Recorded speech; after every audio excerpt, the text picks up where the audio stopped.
Chers amis, bonsoir. Nous sommes réunis pour un nouveau numéro de questions et réponses sur l'actualité avec le grand rabbin Gilles Bernheim. Monsieur le grand rabbin, bonsoir. Bonsoir. Alors ce soir, nous souhaiterions en quelques instants faire le point sur les sujets majeurs de l'actualité. Et pour commencer, nous allons parler des Gilets jaunes. Nous avons entendu beaucoup d'hommes politiques occuper les antennes ces derniers jours, mais la parole rabbinique ne s'est pas fait entendre, en tout cas peut-être pas suffisamment. Quel message souhaiteriez-vous nous faire partager ce soir sur le sujet des Gilets jaunes? Peut-être deux choses. Pas seulement pour des raisons de compassion, mais surtout pour des raisons de justice. Justice sociale. Je peux comprendre un certain nombre de revendications de gens qui non seulement voient leur pouvoir d'achat diminuer, mais qui souffrent dans leur chair tout au long des années. Et des années qui souffrent particulièrement. Mais ceci a un cadre qui est celui de la démocratie et qui en aucune mesure ne peut être celui de la violence. De fait, nous avons entendu et parfois vu des expressions que l'on n'imaginait pas possibles dans le cadre d'une revendication. Chez certains d'entre eux, pas tous, mais une minorité très violente, un souci de xénophobie, de sexisme, de racisme, et parfois même, il faut le dire, d'antisémitisme. Ce type de revendication n'a pas sa place dans notre société, et à ce titre, nous devons, avec beaucoup d'énergie, les refuser.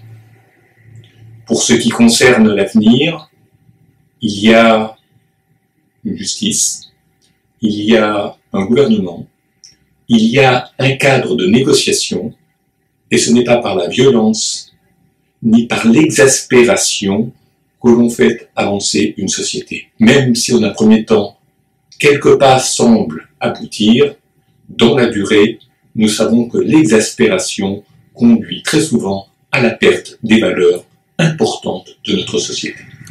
Alors vous avez parlé de revendications, vous avez parlé des violences, on a parlé aussi de cadre judiciaire, et parmi tout ça on entend en tout cas des propos extrêmement violents, et peut-être sans commune mesure avec tout ce qui a pu être observé ces dernières années contre la personne même du président de la République.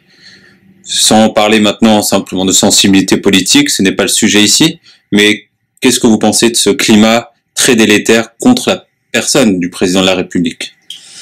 Je dirais que ce qui manque peut-être au président de la République, c'est de ne pas avoir été, au préalable, un maire, par exemple, de ville.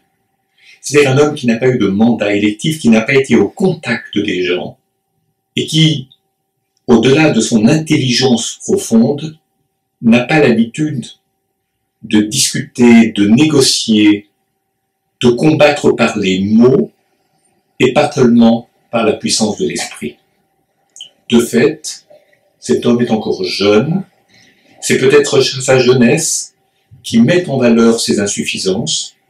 Ceci étant, entendre des hommes ou des femmes membres d'un parti politique qui étaient proches de gagner l'élection, en tous les cas de passer au premier tour de l'élection présidentielle, demander la démission du président de la République, voire d'envahir le palais présidentiel, voire appeler à la violence contre le président de la République, est non seulement irresponsable, mais je dirais surtout, est signe que l'alternative, ou certaines alternatives, sont infiniment crédibles, infiniment moins crédibles que ce que le président actuel propose aux Français. Alors, pour terminer dans l'actualité, malheureusement, il y a quelques jours, nous avons connu, encore une fois, dans le cadre d'un cimetière, la profanation de nombreuses tombes juives dans le cimetière juif d'Erlisheim en Alsace. Quel sentiment vous habite lorsque vous pensez à cette nouvelle profanation? Un sentiment d'horreur, mais cela malheureusement nous en avons l'habitude. Les profanations de cimetières en Alsace-Lorraine se font toujours sur le nord de l'Alsace, ou souvent sur le nord de l'Alsace, et en Lorraine. Ceci étant, il est de bon ton, et c'est souvent le cas, de dire que c'est l'acte de groupuscules néo-nazis. Cela demande à être vérifié dans la mesure où la violence aujourd'hui ne vient pas que de l'extrême droite, elle vient aussi de ce que l'on appelle l'ultra-gauche et d'autres partis qui ne se reconnaissent plus dans le cadre de la société.